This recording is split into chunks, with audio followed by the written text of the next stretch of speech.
Before we begin the story, let us know where you're watching from by leaving a comment below. If you enjoy this video, don't forget to like and subscribe. Have a wonderful day. Enjoy the story, everyone. Amara Bennett stepped out of the black SUV, the wind catching her chestnut hair as though it were trying to warn her. She stood frozen for a moment, her suitcase at her side, her eyes fixed on the iron gates, slowly creaking open. Behind them, nestled in the hills of Napa Valley, stood the Blackwood estate, silent, sprawling, and utterly unwelcoming. She hadn't chosen to be here. It was a transaction, one signed with ink and blood. Her parents hadn't looked her in the eye when they told her. Her father had fiddled with his whiskey glass. Her mother had cried in silence, but their words had been sharp and final. There's no other way. Gideon Blackwood agreed. The debt is cleared. So, she had packed her life into a single suitcase. No wedding dress, no ring, no celebration, just a name on a contract and a vow neither of them had made with their hearts. Gideon Blackwood was already waiting at the top of the stone steps when the driver opened the door for her. Tall, severe, dressed in an all-black suit that matched the storm in his eyes. He didn't smile.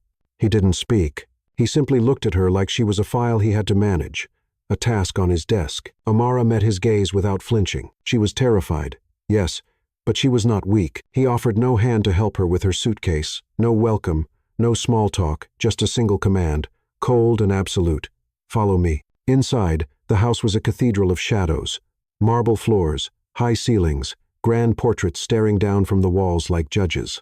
It smelled faintly of aged wood and something sterile, like secrets buried under layers of time. Her footsteps echoed behind his, each one heavier than the last. It felt less like she was entering a home, more like she was being absorbed into a tomb. "You'll find everything you need in the master suite," he said, stopping in front of a double door at the end of the hallway. She blinked. "You mean that's your room?" "It's ours now," he replied without turning. That was part of the agreement. Amara's jaw tensed.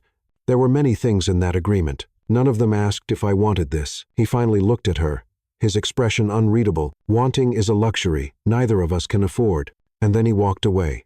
The door creaked open, revealing a vast room with towering windows, velvet drapes, a fireplace still burning though it was summer. There were 2 glasses on the nightstand, one bed, no dividing lines, no space to breathe. She stood there for a long time, her fists clenched, her suitcase still untouched. A part of her wanted to scream, another wanted to cry, but all she did was exhale. This was not a fairy tale. She wasn't the innocent girl who believed love could conquer all, and he wasn't the brooding hero waiting to be saved. Amara knew exactly what she had been sold into, but what Gideon didn't know, what he couldn't have possibly foreseen, was that she wasn't a pawn. She had survived things before. Loneliness, neglect, empty promises. This would not break her. Dinner that evening was quiet. The table was long, absurdly so, and they sat at opposite ends. The meal had been prepared by invisible hands. He had staff, clearly, but none dared to appear. She sipped her wine carefully, wondering if he would say anything, ask about her life, her interests, her favorite color even, but he simply cut his steak and ate in silence. She studied him, his jawline rigid, his posture military straight, his gaze always lowered as if he were avoiding looking at anything too real. There was a scar near his temple, faded but unmistakable. She wondered about it for a moment, then dismissed the thought. If he wanted to be a ghost, fine. But she was still alive. "Do you always eat like a statue?" she asked suddenly, her voice sharp in the silence. He glanced up, unbothered. "Do you always provoke strangers on your first night under their roof?" "You're not a stranger," she replied. Unfortunately, a flicker, barely there, crossed his face. Annoyance, amusement, regret. She couldn't tell. "I suggest you find a way to make peace with this arrangement," he said finally. "The sooner, the better." "Then what if I don't?" His eyes darkened. "Then you'll find it more difficult than it already is." She stood up, pushing her chair back with a scrape. "I didn't come here to be your prisoner, Mr. Blackwood." "No," he said, rising too. "You came here to pay a debt." And that, right there, was the moment Amara decided she would not simply endure this. She would confront it, challenge it, change it. That night, as she lay on one side of the bed, fully clothed, body turned away from him, she felt him move once, just once, a shifting of weight, a breath that hitched and then went still again. He didn't touch her, he didn't speak, but his presence filled the room like smoke, thick, suffocating, and full of something unsaid. She closed her eyes, her mind racing. What kind of man trades money for a wife?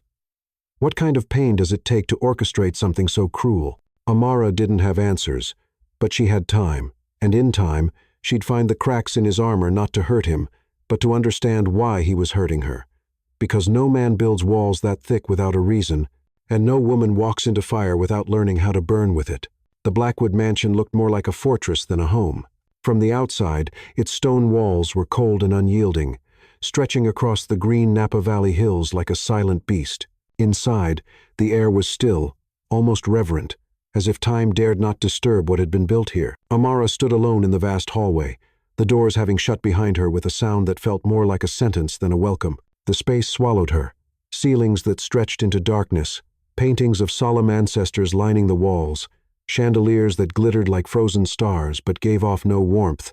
Every step she took echoed like a whisper. No one would answer. She had expected wealth. She had prepared for power. But this wasn't just wealth. It was isolation, weaponized.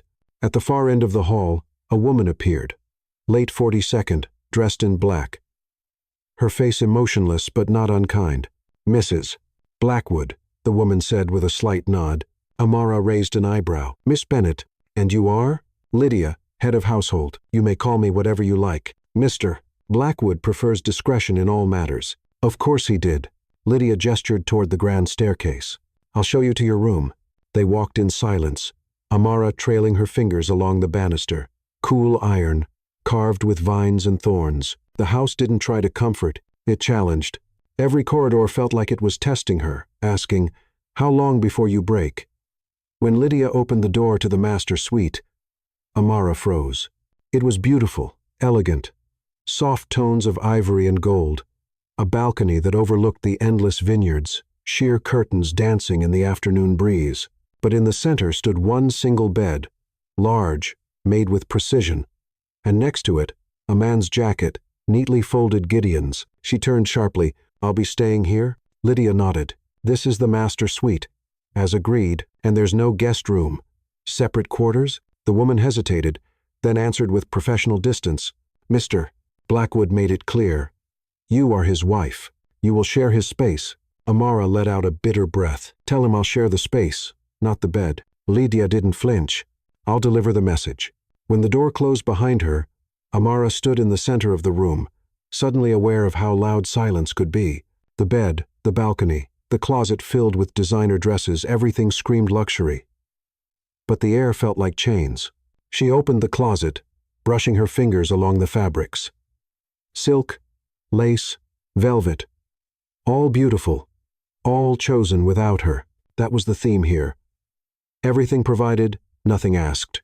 In the bathroom, she found gold fixtures and warm lights, but the mirror reflected someone she barely recognized. Her eyes, once bright with dreams, were now guarded, not broken, but guarded, like someone who had learned not to trust beauty without purpose. As sunset crept through the window, she changed into jeans and a soft gray sweater, her own clothes, and stepped onto the balcony. From there, the land stretched like a painting. Endless vineyards kissed by golden light, wind rustling through the leaves. It should have been peaceful. It should have felt like freedom. Instead, it reminded her of a cage so large you almost forget you're locked inside. She didn't hear him approach. "You don't like the room?" His voice was low, rough from disuse. She turned slowly to see Gideon standing just inside the doorway, still in his black suit, shirt collar open, no tie. "I didn't say that," she replied calmly. "It's beautiful, just not mine." He stepped closer, his eyes unreadable. "Everything here is yours now." She crossed her arms. Except the choice to be here, that made something flicker in his gaze. Anger, guilt? He didn't respond. He simply walked past her, picked up a decanter of whiskey from the side table, and poured himself a drink. She watched him. He looked like power carved into flesh. Sharp jaw, shoulders tense, eyes always calculating. But there was something off, a restlessness, like a man being chased by his own shadow. "I'm not going to sleep with you," she said suddenly, her voice calm but cutting. He sipped his drink, not looking at her. "Noted. And I'm not going to play house. Smile at parties. Pretend this is normal." Also noted. The silence stretched again, heavy as lead. She leaned against the balcony railing, her back to him. "Do you always keep your prisoners in luxury?" He didn't answer right away. Luxury is just silence dressed in gold. That made her pause. She turned to face him. So, this isn't about comfort. It's about control. He met her eyes. Everything is about control, Amara. You'll learn that. No, she said, stepping closer. What I'm learning is that you think you can buy compliance, that you can dress pain in silk and call it safety. His grip on the glass tightened. She smiled. Not kindly. But here's the thing, Mr. Blackwood. You can dress me up, lock me in a mansion, but I still have a mind, a voice, a spine, and no contract can take that away from me. He didn't yell, didn't move, but his voice dropped an octave. You're playing a dangerous game, and you're mistaking fire for obedience, she replied. Good night. She brushed past him and closed the bathroom door behind her with finality. For the first time since arriving, she locked it. Inside, she slid down the wall, knees pulled to her chest. The room smelled of lavender and expensive soaps, but her heart raced like a trapped animal. She had stood her ground. She had faced the dragon. But now, behind closed doors, she let the tears come not out of fear, out of mourning for the version of herself that once believed love was the only thing she'd ever give away freely. Outside, Gideon remained standing where she left him, his glass empty, his eyes on the door. She had rattled something in him, not fear, not desire, but memory. The morning sun stretched golden arms across the vineyards, but the warmth never quite made it into the house. Amara stood barefoot by the window, sipping coffee from a porcelain cup she didn't choose. The silk robe she wore clung to her figure like liquid moonlight, also not chosen. It had been hanging in the closet, neatly pressed, like everything else here, curated, luxurious, and void of consent. She had barely slept. Gideon had stayed on his side of the bed, unmoving, unreadable. The silence between them had been heavy, but it wasn't the kind that comforted. It was the kind that whispered threats beneath the breath. She turned from the window and headed toward the pool. If she was going to be trapped here, she'd at least take ownership of her cage. On her way out, she paused by the mirror. Her reflection looked calm, too calm, but her eyes betrayed her. Bold, defiant, and a little reckless. She grabbed a red bikini from her suitcase, not one of the ones Lydia had laid out for her. She chose this one. It was unapologetic. It was hers, and she had every right to wear it. The pool was nestled between high hedges and olive trees, private but open to the sunlight. She stretched out on a lounge chair, her skin warming under the California sun, eyes closed, trying to remember what freedom felt like. And then, his shadow long, still, uninvited. She opened her eyes and found Gideon standing near the edge of the pool, arms crossed, jaw tight. He didn't speak right away. He didn't need to. His eyes did the speaking and the judging. That's not appropriate, he said finally. His voice clipped. Amara raised her eyebrows. For what? Sunlight. For a wife, he clarified. Not in this house. She sat up slowly. You didn't buy a nun, Mr. Blackwood. You bought a woman. And this woman wears what she damn well pleases. His nostrils flared slightly. This isn't a matter of fashion, Amara. It's a matter of respect. Her laugh was soft but sharp. Respect? From the man who bought my signature like cattle at an auction. You're not a prisoner, he said, his voice cold. No, she agreed. I'm a possession. Mukhlasir. He took a step closer, and though his tone was level, there was an edge beneath it. I'm trying to make this tolerable. By controlling my body, she snapped, by deciding what I wear, where I sleep. What next, Gideon? My words? My thoughts? You're twisting this. No, she said, rising to her feet, facing him eye to eye. I'm unmasking it. For a long, taut second, neither of them moved. And then something cracked not between them, within him. He looked away, as if trying to swallow something bitter. This isn't easy for me either, he murmured. Amara tilted her head. Good. Maybe that means you still feel something. He met her gaze again, this time not with anger but something stranger, a flicker of confusion, maybe even regret. It passed too quickly to catch. You'll change before lunch, he said, turning to leave. She called after him. And if I don't? He paused. Then you'll make this house smaller than it already feels. And with that, he disappeared behind the glass doors, leaving her standing there in the sunlight, heart pounding not in fear, but in fury. Later, back inside, Lydia found her in the library, barefoot, flipping through books with a glass of wine in her hand. The chef asked if you'd be joining Mr. Blackwood for lunch, Lydia said gently. Amara didn't look up. Is the bikini still an issue? I wouldn't know. Lydia replied. But he hasn't eaten either. Amara exhaled through her nose. Let him starve, Lydia. When she arrived at the dining room, still in the bikini but now with a silk robe loosely tied over it, he was already there, waiting, not eating, just waiting. She sat at the far end of the table again. They said nothing. The meal arrived. Chicken piccata, roasted vegetables, everything plated to perfection. Amara took one bite, then another, feeling the tension simmering like a second sauce on the table. He finally broke the silence. You think I enjoy this? She looked up, unblinking. I think you enjoy control. He set his fork down. I had to earn that, every ounce of it. Nothing was handed to me, except me, she said. His jaw clenched. I didn't ask for this, he said tightly. I didn't want a wife.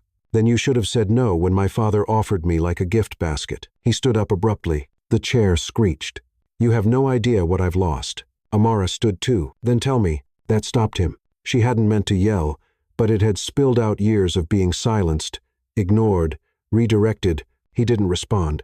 And he didn't leave either. And something about that was more vulnerable than anything else he'd done.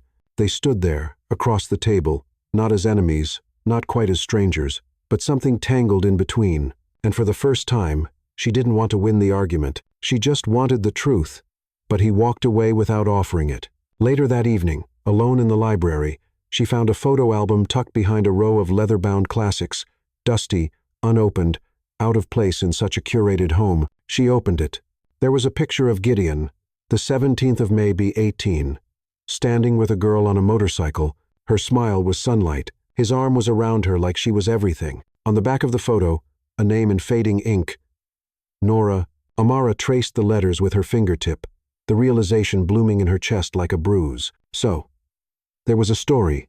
There always is. She closed the album slowly, holding it against her heart, and whispered to no one, What happened to you? That night, the mansion slept, but Amara did not. The silence was heavier than usual.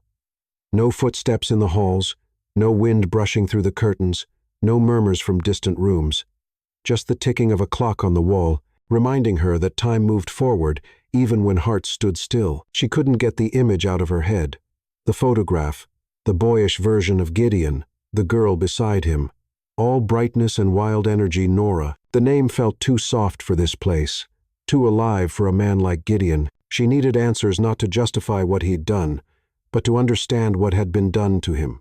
With the house blanketed in shadows, she moved barefoot down the corridor, careful not to wake anyone. Every creak in the wooden floor echoed like a secret being spilled. Her fingers grazed the walls as she walked, like she was trying to feel the pulse of the house and maybe the ghost of who he used to be. She found the door partially open, his study. Inside, the only light came from a single lamp on the corner of the desk. Gideon sat in the armchair, one leg crossed over the other, a glass of bourbon untouched in his hand. He didn't react when she entered. You should be asleep, he said, not looking at her. She stepped in anyway. So should you. Silence. Then he spoke, voice like gravel. Couldn't. She walked over slowly, her arms folded, robe trailing behind her like smoke. I found the album, she said carefully, watching his reaction. He didn't flinch. Nora, she added, softer now, still nothing, but his hand tightened around the glass. Amara didn't push. She just sat down in the chair across from him, drawing her knees up, curling into herself, not to be small, but to be safe. Do you want to talk about her? He took a long breath, exhaled. She died when we were 17. The words dropped between them like cold stones into deep water. She was on the back of my motorcycle, he continued, eyes fixed on a spot in the air. We were at a red light, laughing about something. I remember I had my hand on her knee. His jaw clenched. Then everything went white. Amara held still, not blinking. There was a car, he said, drunk driver.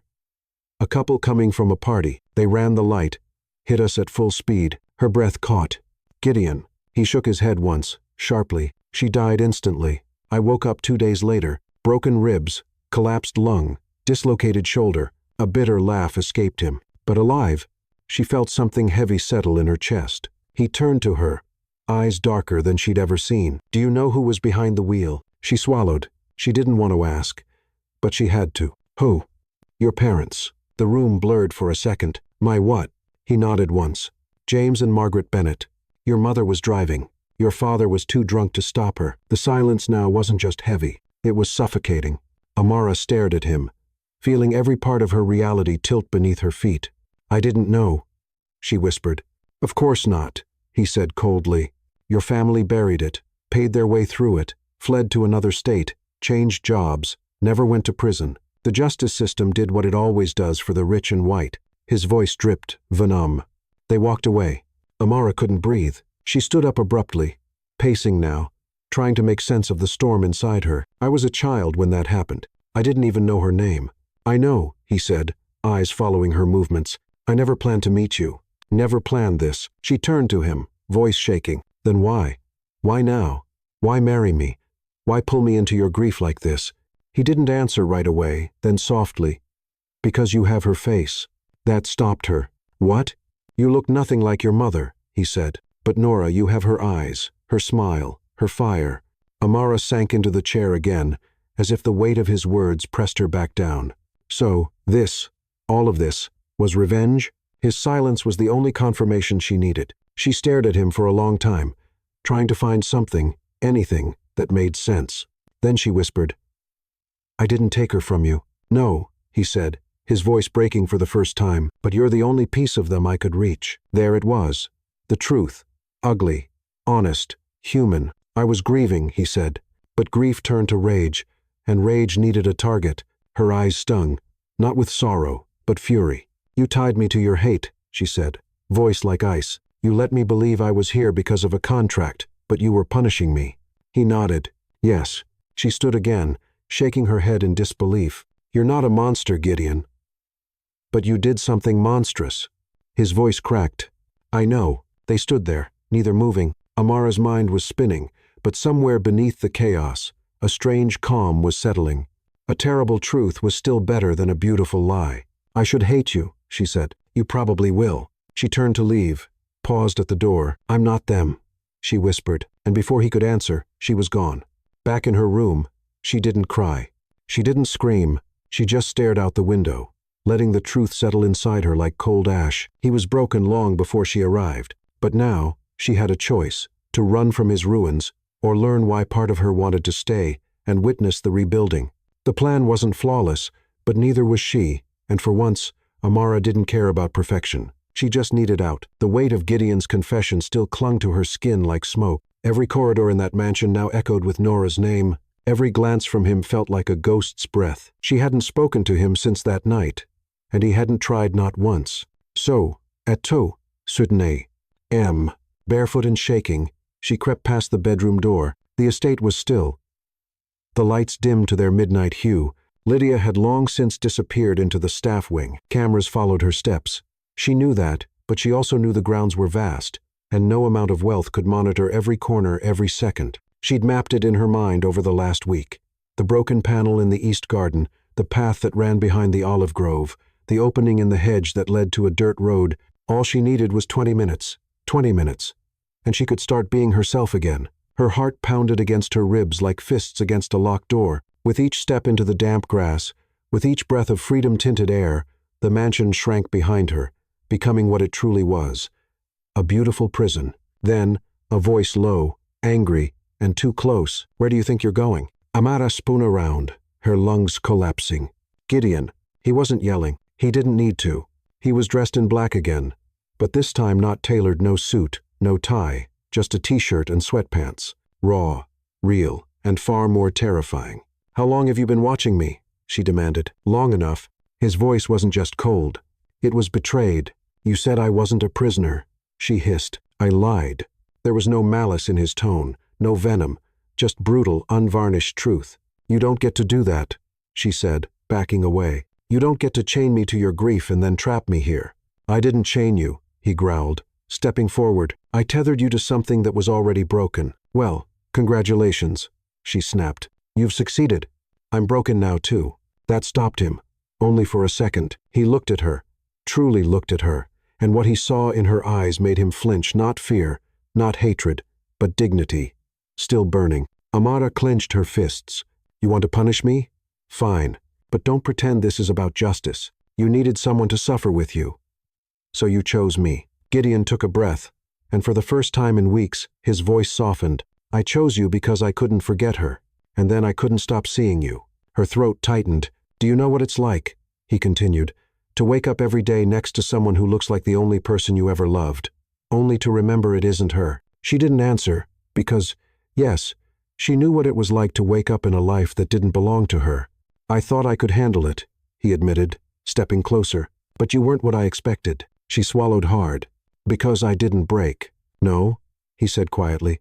Because you made me feel again. He reached out, not to grab her, not to trap her, but gently, fingers brushing the back of her hand. She pulled away. Feeling doesn't undo what you've done, she whispered. You used me, Gideon. I know, and I'm still here, she said, eyes gleaming. Not because I forgive you, but because I deserve answers, and you owe them. His jaw trembled. Ask. She stepped closer now, standing toe-to-toe with him beneath the pale glow of the garden lamps. Did you ever mean to let me go? He looked at her like a man watching the tide pull away his last lifeline. No. There it was, the full truth, laid bare like a wound. She nodded. The silence between them now louder than any scream. I can't stay in a house where I'm nothing but a reflection of your past, she said. Then let me change that, he pleaded. Her heart squeezed painfully because part of her wanted to believe him. But trust doesn't rise from ashes. It's built, brick by bleeding brick. Words won't fix this, she murmured. I'll give you more than words, he said. And suddenly, too suddenly, he dropped to his knees, not in surrender, not in weakness, but in reckoning. I lost Nora, he said, voice cracking, and instead of grieving, I created a cage for someone who had nothing to do with her death. I let my rage become my compass, and I led myself straight into hell. She stared down at him, stunned. I don't want to control you anymore, he whispered. I want to understand you. A long pause, and then, but I don't know how. Amara's heart felt like it was being pulled in two directions, one toward the past, and one toward the man kneeling before her, raw and ruined. She didn't forgive him, not yet, but she saw the crack, and light was seeping through. The invitation had arrived in a black envelope, hand-delivered by Lydia, a charity gala in San Francisco, hosted by one of Gideon's associates, formal, press, expected, presence mandatory. Amara stared at the embossed lettering for a long time before setting it down. Do I have to go, she asked. Lydia hesitated. Mr. Blackwood said you're to accompany him. Of course he did. Amara walked to the closet, knowing it had already been prepared. Dresses, shoes, jewelry, all selected without her expensive, flawless, empty. But tonight, she had a different idea. She waited until the staff had left, waited until the sky bled into dusk.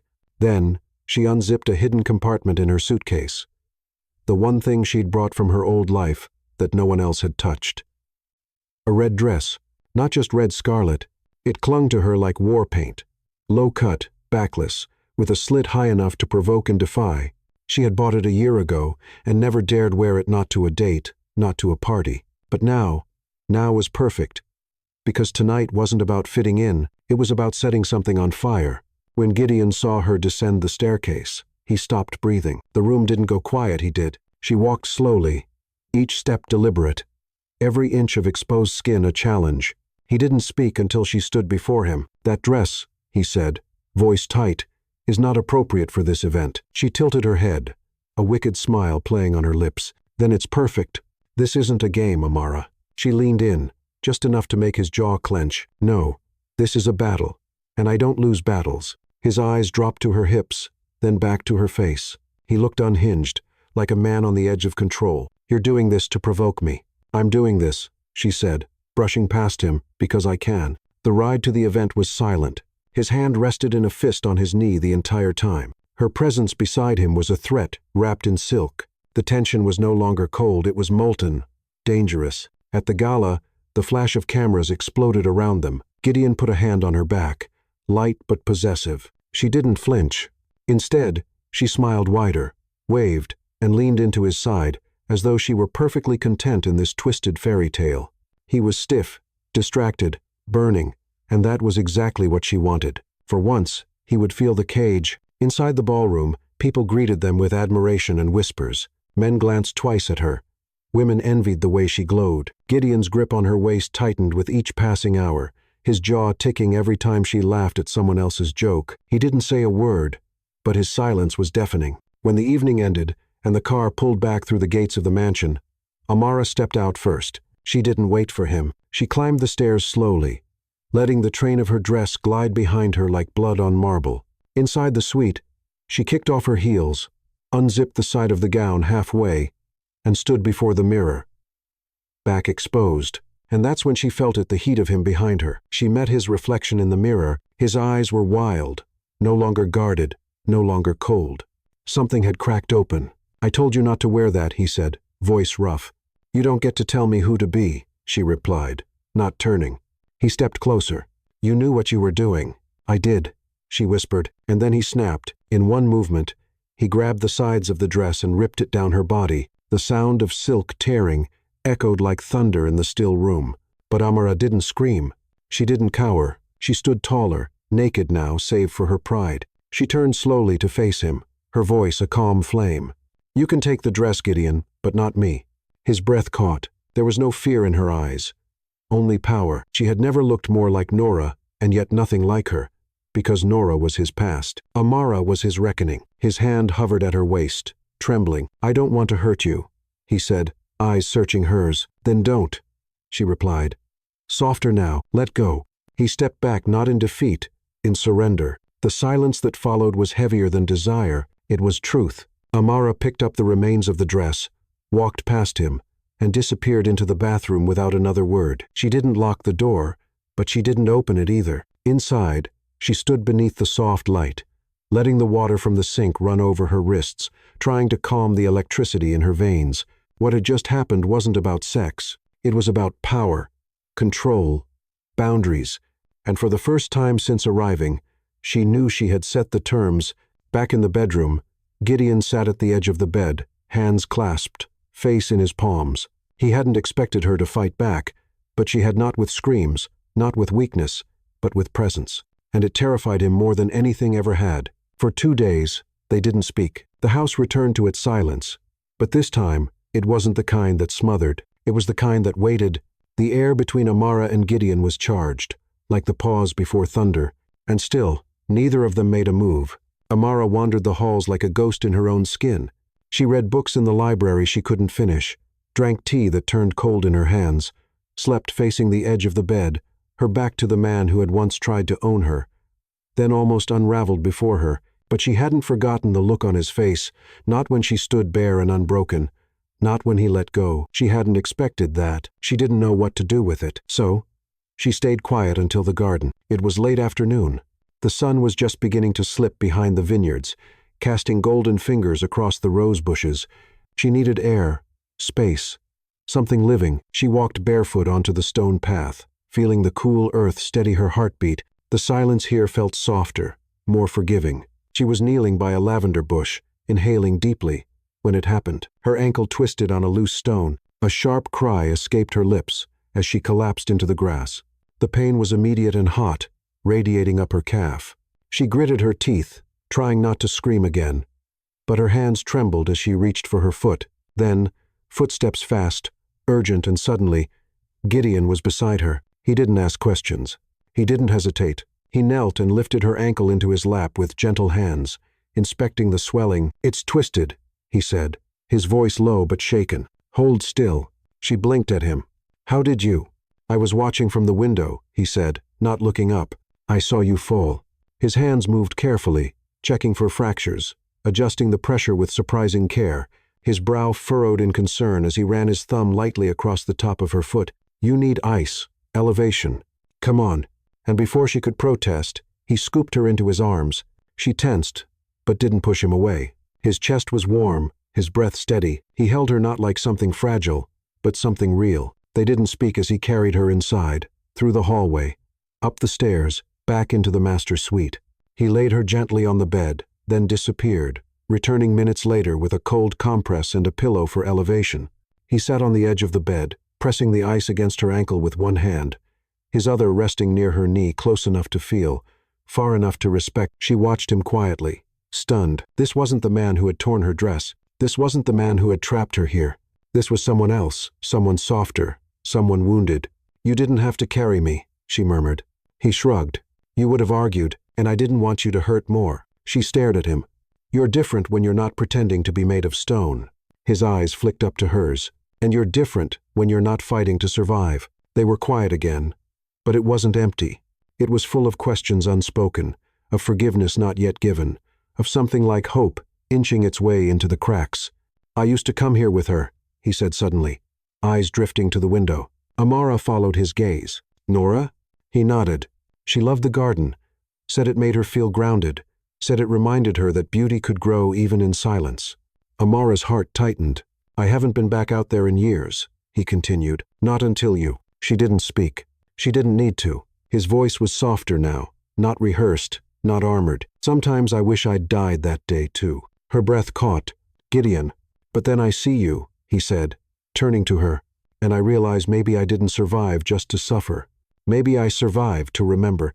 She looked at him, really looked, and for the first time, she saw not the powerful man, not the calculated avenger, but the boy who had lost everything and never learned how to grieve properly. "You're grieving the wrong person," she whispered. He frowned. "You're mourning the girl you lost," she said gently, "but you're also mourning the man you could have been." His eyes glistened, but he blinked it away. "And you?" he asked. "What are you mourning?" She hesitated then.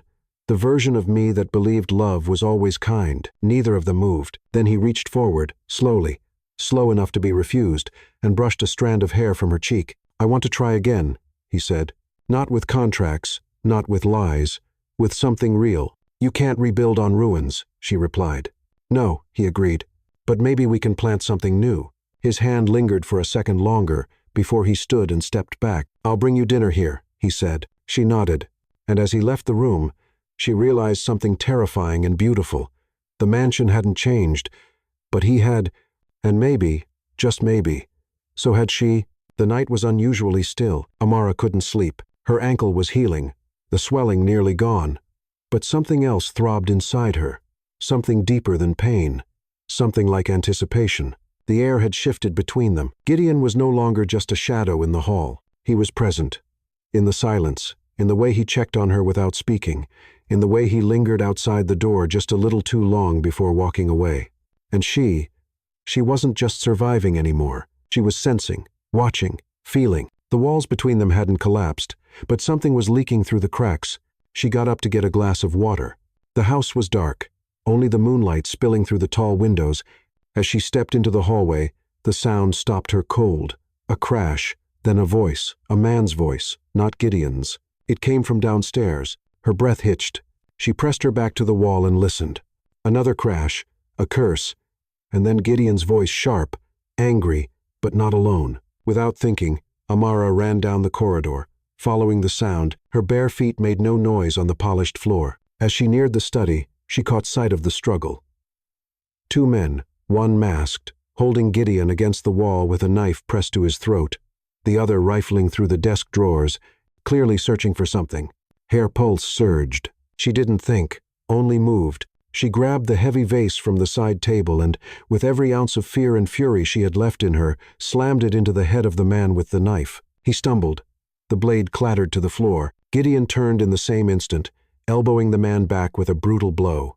The second intruder lunged toward Amara, but she backed into the hallway and screamed one sharp, shattering cry that echoed through the mansion like a siren. Within seconds, Lydia appeared, followed by two security guards from the lower wing. The intruders were tackled, restrained, and just like that, it was over. But the air didn't calm. It thickened. Gideon stood, panting, a cut on his cheek, shirt ripped, eyes wild. Amara couldn't stop shaking. "You," he started, stepping toward her. "You could have been killed." "So could you," she shot back, voice trembling. "You shouldn't have come down. I wasn't going to let them hurt you." He stared at her, like he didn't recognize her. And then, like he couldn't believe her. "You're insane," he said, a laugh breaking through his disbelief. "And you're welcome," she said, lips trembling into a smile. He stepped forward, closing the distance between them. "You saved me." She shrugged, trying to lighten the moment. "Let's just say we're even." "No," he whispered, "not even close." His hand reached up slowly, resting on her jaw, thumb brushing the corner of her mouth. Her breath caught. "You ran toward danger," he said, his forehead nearly touching hers now. "He ran toward you, and that was it." The wall shattered. His mouth crashed against hers like a storm finally given permission to break. It wasn't gentle. It was years of pain, weeks of tension, hours of silence, all poured into a kiss that demanded surrender and offered no apology. Amara melted into him, her hands gripping his shirt, anchoring herself in the very thing that once terrified her. He kissed her like a man unchained, like someone rediscovering warmth after a lifetime of winter. His hand slid into her hair, tilting her face toward his, deepening the kiss until it wasn't just lips, it was everything. Her fears, his regrets, their fury, their fire. When they finally pulled apart, breathless, neither of them spoke. There were no words for this kind of shift. He leaned his forehead against hers. "I've never wanted something I hated so much," he whispered. "And I've never hated something I wanted so deeply." She closed her eyes. "I don't want to be your punishment anymore." "You're not," he said. "You never were." They stood there in the hallway, with the world still reeling around them, and in the center, just for a moment, there was calm. "I don't know how to do this," he admitted. "Neither do I," she replied. "But maybe we don't have to know," she said, brushing a strand of hair from his face. "Maybe we just start." He nodded once, soft, vulnerable, a man unraveling for the first time in years and letting someone see it. "I should check on security," he said. She stepped back, her lips still tingling. "Go." He walked away slowly, glancing over his shoulder one last time, before disappearing into the dark. Amara stood alone, but this time, she didn't feel alone. Something had begun, not healing, not yet, but something real. The morning after the kiss felt different, not lighter, not easier, just real. Amara sat by the window, knees drawn to her chest, watching the early light seep into the valley. The vineyards shimmered with dew. A breeze moved the trees gently, like the earth was exhaling. But inside her, there was only tension. That kiss had unlocked something, not just desire, not even forgiveness. It had opened a door to a room she wasn't sure she wanted to enter. Because once you stepped into truth, there was no turning back. She heard the knock at the door, soft but certain. "Come in," she said, not moving from her spot. Gideon stepped inside, a coffee mug in each hand. He looked more human than usual. Black t-shirt, dark jeans, barefoot, no mask, no armor. He handed her the mug. Their fingers brushed, neither pulled away. "You didn't sleep," he said. She shook her head. He nodded, as if he'd expected that. "I didn't either." A long silence settled between them, but this one wasn't tense. It was cautious, the kind of silence that knows something big is coming. She finally turned to him. "I found the file." He stilled. "What file?" "In the study, hidden behind the drawer panel." She set the mug down. "Photos of the accident, the police report, your hospital records, newspaper clippings." "My parents' name circled in red ink." He looked away, jaw tightening. "Was that your altar?" she asked softly. "Your shrine to hate?" "I kept it to remind myself," he said, voice rough, "of what they took from me. And what did I take from you, Gideon?" He flinched at the question. She stood now, facing him. "You brought me here to punish ghosts," she said. "But I'm not their daughter in your memories. I'm just their echo, their replacement, a placeholder for your rage." His eyes met hers, and for the first time, she saw fear in them. "I didn't know what I was doing," he admitted. "At first, it was about control, about having something to hold on to. But then, you weren't what I expected." "No," she said, "because I fought back." He nodded. "Because you lived." The words hit harder than she expected. Amara took a slow breath. "You loved Nora." "I did. And you hate me because I look like her." "No," he said, stepping closer. "I hate myself because sometimes, when I look at you, I forget she ever existed." That silence returned, but it burned. "You don't get to bury one woman in another," Amara said, voice trembling. "You don't get to make me her stand-in and then hate me for replacing her." "I know," he said. "I reminded you of her, that I had her eyes, her fire." She crossed her arms. "But you never saw me, not until I bled for you, not until I challenged you, not until I saved your life." He moved closer, slow, as if each step might break something sacred. "I see you now." "Then prove it," she whispered. He looked at her, confused. "Tell me the truth, the real truth, all of it, without the walls." He hesitated, then sat down, resting his elbows on his knees, hands clasped, like a confession was slipping through his fingers. "I was 17. We were reckless, happy. I thought I'd marry her." His voice cracked. "But that night, after the accident, I woke up alone. My parents wouldn't tell me where she was. They didn't want me to know she was gone until I was strong enough." Amara knelt in front of him, gently placing a hand over his. And when they finally told me, he continued, I didn't cry. I didn't scream. I just stopped being. Her heart ached for him. I went to law school, took over the company, built everything with steel hands and a locked heart. I never let anyone close. And then, years later, I saw the name Bennett again. He looked at her now. It wasn't supposed to go this far. I just wanted leverage, closure, maybe even revenge. But then I met you, and you hated how much I wasn't her. No, he said, I hated how much I wanted you despite that. She swallowed hard.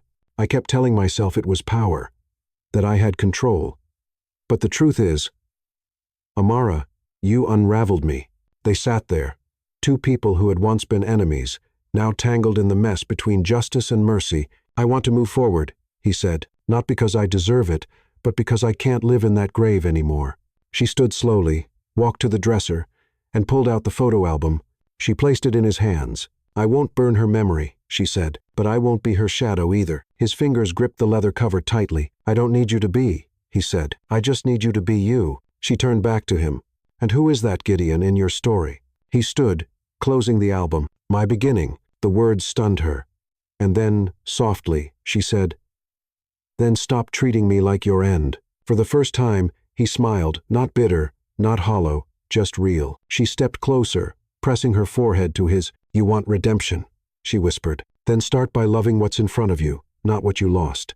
And he held her there, in silence, in promise, in something that felt dangerously close to peace. Amara hadn't been feeling like herself for days. She blamed it on the emotional storm, on the constant pendulum swinging between anger and forgiveness, control and surrender. But the nausea lingered, the dizziness came in waves, and the ache in her body, it wasn't the kind that faded with sleep. She sat in the bathroom, fingers trembling, staring at the small white stick on the edge of the sink. 2 pink lines, clear, unforgiving, life-changing, pregnant. For a moment, she couldn't breathe. The silence around her roared. Her hands clenched the porcelain sink as her world recalibrated. She wasn't ready. They weren't ready. Nothing about this situation was simple enough to handle a child, and yet, there it was. A pulse. A promise. A beginning. She stepped out of the bathroom slowly, each step heavier than the last. The hallway felt longer, the walls closer. She walked past the balcony, down the stairs, and found Gideon exactly where she knew he'd be. His study, by the fireplace, alone with a glass of scotch he hadn't yet touched. He looked up the moment she entered. Something in her eyes must have given it away. What happened? He asked, rising to his feet. She didn't speak. She walked up to him, her movement stiff, almost mechanical, and handed him the test. He looked down at it, silence, then stillness, and then, slowly, like a breath returning to a drowning man, his lips parted. You're pregnant, he said. It wasn't a question. She nodded. Barely. I'm sorry, she whispered, tears brimming in her eyes. I didn't plan this. I didn't expect this.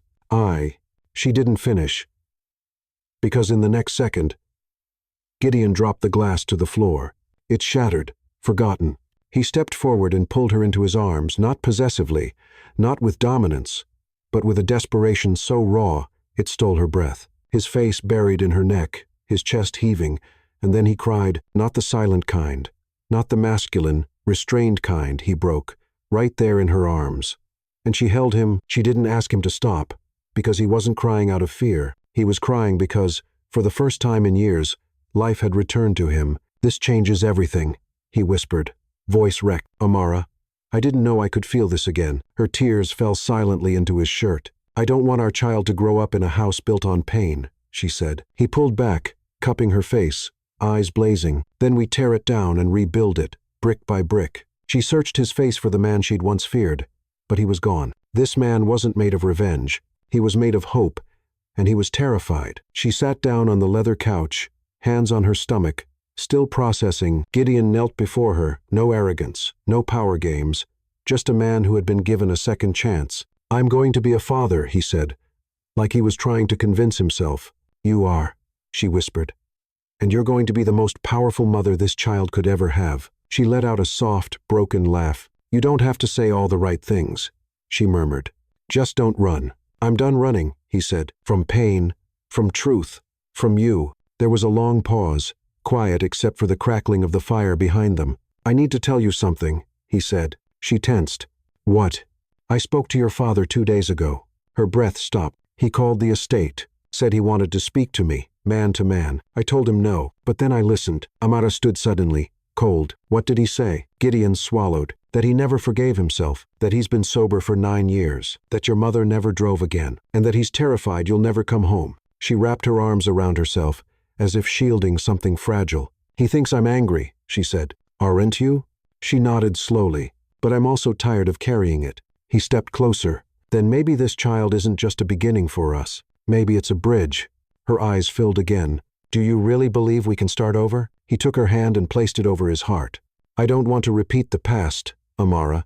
I want to rewrite it. And for the first time, she let herself believe that maybe, just maybe, it was possible that a child conceived in chaos could be raised in peace, that a woman once sold could be cherished, that a man once ruled by vengeance could be redeemed. They stood there, hands intertwined, as the fire burned low and quiet. The mansion was still, but something inside them had come alive. The world changed in the span of a scream. It was a spring evening when Amara went into labor. The vineyard was quiet, the wind soft against the windows, and inside the mansion, everything stood still, holding its breath for what was about to arrive. Gideon had never known fear like this, not during business takeovers, not even during the accident that had stolen Nora, but now, with Amara's hand crushing his and her voice laced with pain, it was a different kind of terror, a terror wrapped in love. Breathe. Amara. The doctor instructed calmly. You're doing beautifully. Amara glared at him through clenched teeth. Then you try doing it. Gideon would have laughed if his throat hadn't been so tight. She was radiant, even in agony, sweat on her brow, eyes wild but full of fire, the kind of fire that didn't burn to destroy, the kind that gave life. He hadn't left her side for a second. When the pain peaked, she gripped his shirt, yanking him closer. This is your fault. I know, he whispered, pressing his forehead to hers. Blame me forever. Just keep breathing. The room was lit only by soft yellow lamps. The doctor and nurses moved quickly, efficiently. Lydia stood at the doorway, silently holding space. Even she, stoic and composed, had mist in her eyes. And then, one final push, a cry not Amara's, not Gideon's, a baby's, the first sound of Ethan Blackwood, the sound that shattered the last wall still standing. Amara collapsed back onto the pillows, her chest rising and falling in exhausted relief. Gideon remained frozen beside her, eyes wide, as the doctor handed him something small, red-faced, and impossibly alive, a son, his son. He took Ethan into his arms like he was made of glass, as if even holding him wrong might erase the miracle. Tiny fists curled into his chest, warmth soaked into his skin, and something Gideon hadn't felt in decades bloomed behind his ribs. Peace. Amara watched him, tears streaking her cheeks not from pain, but from the rawness of seeing him this way. Unmasked, undone, reborn. He's perfect, she whispered. Gideon lowered himself onto the bed beside her, cradling Ethan between them. He is. And so are you. No, she said softly, but I'm finally whole. He kissed her forehead, then Ethan's, then held them both like they were the center of his universe, because now they were. The days that followed blurred in golden light and quiet lullabies.